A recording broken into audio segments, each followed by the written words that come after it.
tumpuan perbincangan hari ini menjurus kepada isu perolehan defense procurement yang kita tahu di bawah rancangan Malaysia ke-10 sektor keselamatan ini diperuntukkan 23 bilion ringgit untuk KDN dan juga MINDEF.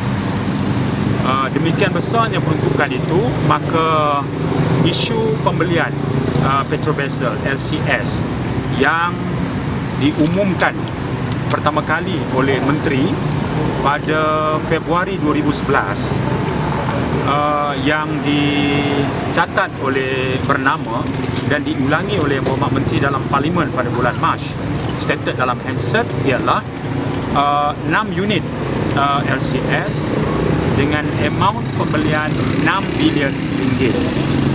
Manakala pengumuman oleh Boston yang syarikat yang menjalankan pembinaan kapal dalam kenyataannya kepada bursa ialah menyebut angka 9 bilion. Jadi terdapat perbezaan di situ. Baik, hal itu telah dibangkitkan oleh ahli Parlimen Pakatan dan berikut adalah penjelasan yang diberikan oleh Ketua Setiausaha dan juga oleh Panglima Tentera Laut. Penjelasan Ketua Setiausaha menyentuh dua perkara. Yang pertama ialah amount 9 bilion itu adalah pecahan kepada peruntukan 6 bilion shilling di bawah rancangan Malaysia ke-10 dan 3 bilion lagi adalah perbelanjaan untuk tujuan pembelian kapal yang sama tetapi dimasukkan dalam peruntukan rancangan Malaysia ke-11. Itu penjelasan KSU, ya. Artinya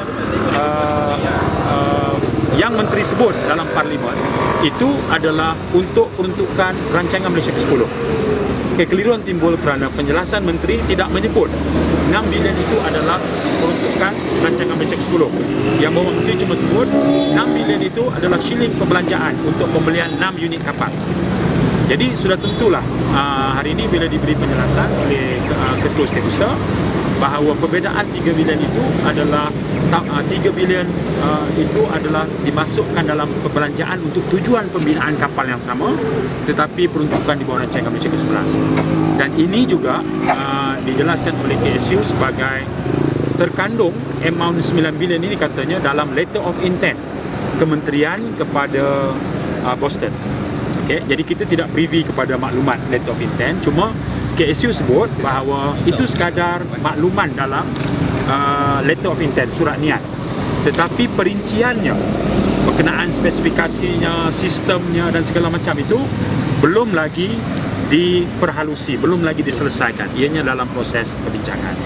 Manakala Panglima Tentera Laut pula menjelaskan bahawa semasa mengangkat permohonan kepada kementerian untuk melengkapkan keperluan 6 unit kapal seawal 2008 lagi projek ini telah diangkat oleh Tentera Laut.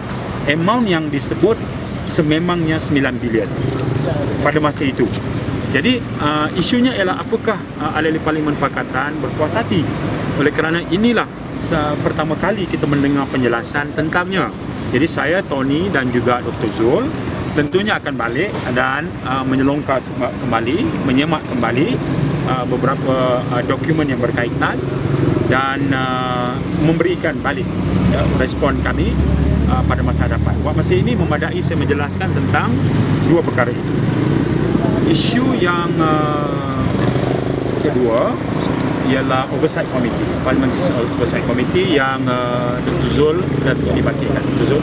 Baik, apa yang perlu saya tegaskan adalah memang kita menyanjungi apa yang laluan yang forum yang pertemuan yang dibuat oleh Menteri dan juga kami sangat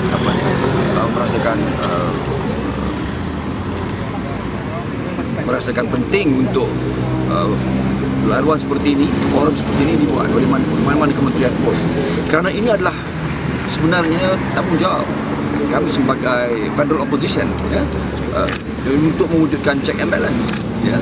Dan dalam hal ini saya kira tidak ada menang kalah. Dia tidak timbul isu siapa menang siapa kalah dalam hal ini. Tetapi yang paling penting adalah kedua-dua pihak, khususnya pada pihak kami, apabila berlaku pada terbitan bernama melaporkan pada Februari 5 Februari 2011 bahawa shillingnya adalah 6 bilion dan pada 16 Disember tahun lalu sudah menjadi 9 bilion, perbezaan 3 bilion ini. Itulah sebabnya mengapa kami bangkitkan perkara ini untuk pertanggungjawaban kementerian khususnya dan kerajaan umumnya. Jadi oleh kerana itu kami juga memajukan satu usul, satu cadangan supaya kementerian dan menteri dan juga pihak BBC untuk menyokong cadangan kami supaya kita tubuhkan satu parliamentary oversight committee bagi memantau perkara-perkara seperti ini. Dan inilah dia asas kepada memperkukuhkan lagi, memperkasakan lagi strengthening of parliamentary practice.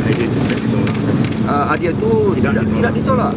Bahkan mereka mau menimbang perkara itu dan BBC pun juga menunjukkan isyarat yang baik tentang perkara itu dan menteri sendiri pun menyerahkan kepada parlimen.